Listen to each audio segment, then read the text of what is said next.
Dans cette troisième vidéo consacrée au treillis F2, nous allons étudier les modèles sortis en 1994, à savoir en premier lieu le treillis CCE, c'est-à-dire camouflage Centre-Europe, et également nous allons jeter un petit coup d'œil sur le treillis F2 Outre-mer. L'apparition d'une tenue camouflée pour l'ensemble de l'armée française constitue une révolution, car l'armée française était habillée en métropole entièrement en fer armé depuis la fin de la guerre d'Algérie. Il y a eu d'abord le treillis Daguet en 1990, camouflé, qui constituait une première révolution, mais qui n'était destiné qu'à un corps précis et limité, la division Daguet.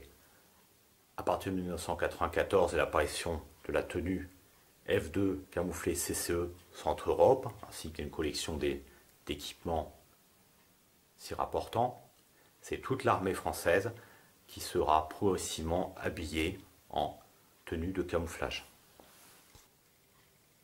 L'apparition de la tenue camouflée F2 Centre-Europe est souvent présentée comme associée à la professionnalisation de l'armée. C'est une erreur car en fait le camouflage CCE apparaît dès 1993 sur les couvre-casques et casquettes, bien avant l'annonce de la suspension du service militaire par Chirac. Dans cette série modèle F1, nous arrêtons à 98-99, c'est-à-dire à la fin du service national. La tenue F2 CCE a donc toute sa place dans cette série, car elle a bien été portée par des appelés du contingent. La différence manifeste existant entre la veste de treillis F2 classique, vert olive, telle qu'apparue en 1984, et la version camouflée CCE qui apparaît, elle, en 1994, la différence manifeste est la suppression des poches de hanche, des poches de bas de veste. Parfois, il est dit que ces poches ont été supprimées parce qu'elles ne servaient à rien. Ce n'est pas du tout mon avis. D'une part, les poches de hanche de la veste F2 permettaient de bien caler le ceinturon, première chose. D'autre part, les poches avaient un aspect pratique évident, tel que je le montre par exemple dans ma vidéo Faux Mec Blot, c'est-à-dire le port des gants réglementaires de combat qu'on pouvait glisser dans les poches et les avoir ainsi à portée de main. En 1994, la veste F2 vert olive ne sera pas supplantée par la veste F2 camouflée CCE. La veste F2 vert olive continuera d'être fabriquée et on la trouvera modifiée avec les poches de hanche, les poches de bas de veste supprimées, telles qu'on le voit sur le modèle F2 CCE. La veste F2 sera très longtemps en service dans l'armée française, au XXIe siècle bien sûr, mais ce n'est pas l'objet de la série. La veste présentée ici date bien et bien de 1996. Paul Boyer, 1996-96C. Un grand merci à Baptiste du site Le Fourier qui a pu me trouver une veste camouflée CCE de la bonne époque. Pour la veste F2 CCE, on trouve toujours le rabat intérieur de la veste pour boutonner la veste jusqu'au cou et cacher la poitrine. Admirons le motif de camouflage qui est dérivé du camouflage utilisé pour le treillis dit Daguet, réalisé en 1990.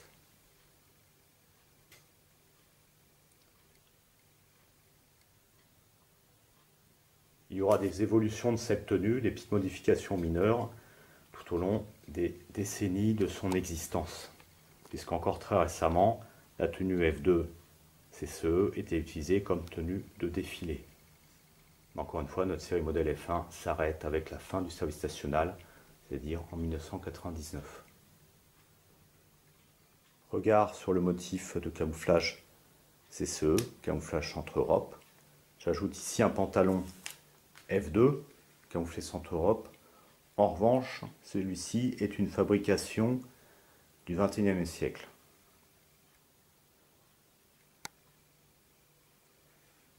pourrez juger par vous-même de l'efficacité du camouflage Centre-Europe dans les séquences de vidéo reconstitution qui constituent l'introduction et la conclusion de cette vidéo. Voici à gauche une seconde veste F2 camouflée Centre-Europe. Je remercie au passage Baptiste du site de vente internet Le Fourrier de me l'avoir fourni très chaleureusement.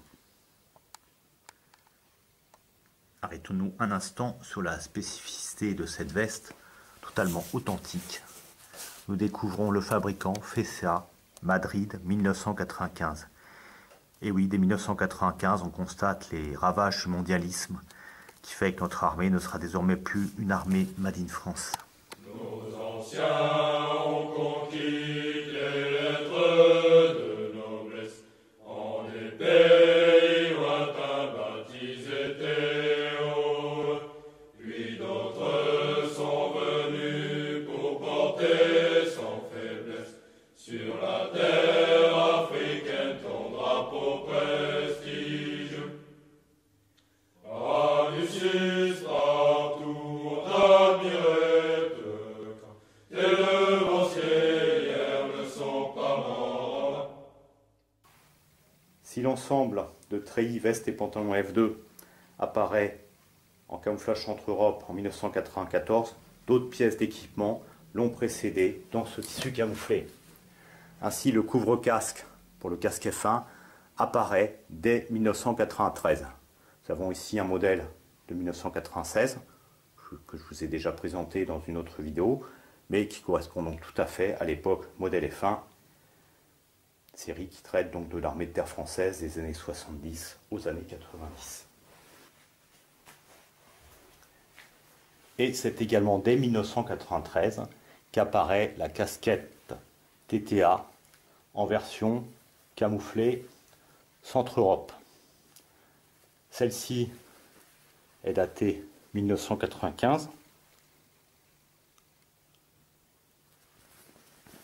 mais j'en ai vu une datée 93. Spécificité de cette casquette, c'est qu'elle est doublée avec du tissu type F1, 210 grammes par mètre carré, et la couche extérieure est bien en tissu F2 Centre-Europe. Donc c'est la casquette qui reprend la casquette type TAP, mais sans le couvre-nuque spécifique au para. On a pu constater que la casquette type TAP avec couvre-nuque apparaîtra plus tard. En tous les cas, le régiment au sein duquel j'ai eu le plaisir d'effectuer mon service militaire, le 6e RPMA, a bel et bien porté la tenue camouflée CCE Centre-Europe. Vers la fin de son existence, à en tenue de défilé, en tenue de combat.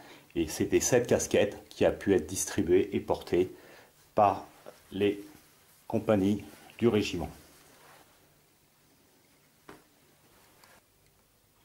Vous retrouverez ces deux éléments, couvre-casque et casquette, dans les séquences de reconstitution qui constituent l'introduction et la conclusion de cette vidéo, ainsi qu'un hommage au 6e régiment de parachutistes d'infanterie de marine qui a porté ses effets dans les dernières années de son existence avant sa dissolution.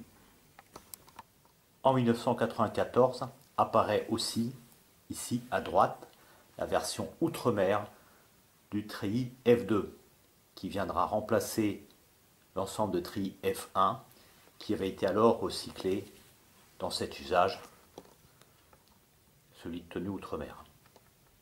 Donc l'ensemble de treillis F2 Outre-mer est désormais confectionné en tissu léger type F1 de 110 grammes par mètre carré qu'on reconnaît facilement avec la trame à chevron en comparaison du treillis F2 classique. On peut nettement faire la distinction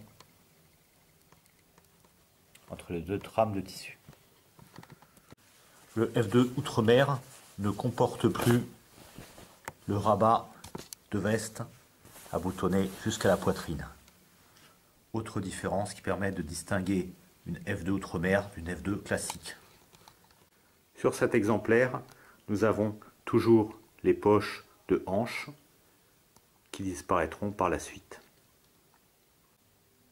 Notons que sur la F2 Outre-mer, la patte d'épaule se ferme bien par un bouton et non par un bouton pression, comme c'était le cas sur le F1. Attardons-nous sur l'étiquette de cette veste F2 Outre-mer. Nous découvrons le fabricant, FEXA, et le lieu de fabrication, Madrid, l'année 1995.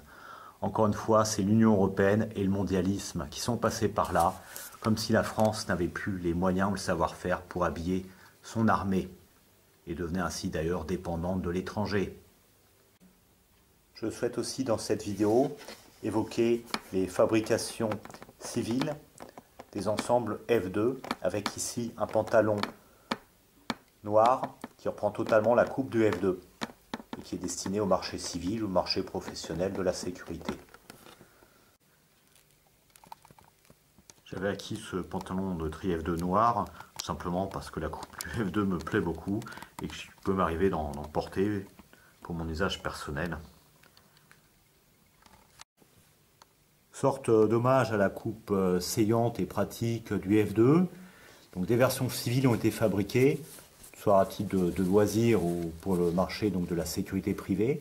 Donc pantalon de treillis type F2 taille 38, fabriqué en Chine.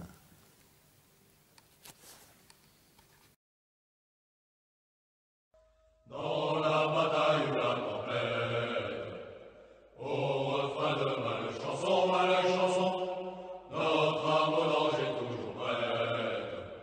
Brave la foudre et les canons, homme de fer que rien ne lasse. Nous regardons la mort en face, et l'orage qui gronde, où le russe en avant. C'est un soldat de marine, faut avoir dans la poitrine le cœur d'un matelot et celui d'un soldat. Pour faire un soldat de marine, il faut avoir dans la poitrine le cœur d'un matelot et celui d'un soldat. Souvent dans la zone de Taurine, la mort du tigre, du lion, la fièvre ou la balle homicide vient décimer nos bataillons. Alors vers la mer repartie, on voit pousser par l'agonie. Dans un suprême effort, notre front se tournait en avant et notre regret unanime. C'est le refrain son pays sublime, c'est de n'avoir pour toi rien donné. Notre regret unanime, cher refrain son pays sublime, c'est de n'avoir pour toi qu'une vie à donner. Sois fier au soldat de marine, la victoire est une chanson, et ton front bruni qui illumine l'éclat des grandes actions. Du Bosphore à la Martinique, du Sénégal au Pacifique, au bas de ton drapeau, resplendir les trois couleurs. En avant, la gloire est apprise sous son aile, car à l'honneur toujours fidèle, tu meurs en combattant, ou tu reviens vainqueur. La gloire est apprise. Nos anciens ont conquis les lettres de noblesse en des pays lointains baptisés théoles. Puis d'autres sont venus pour porter sans faiblesse sur la terre africaine ton drapeau prestige.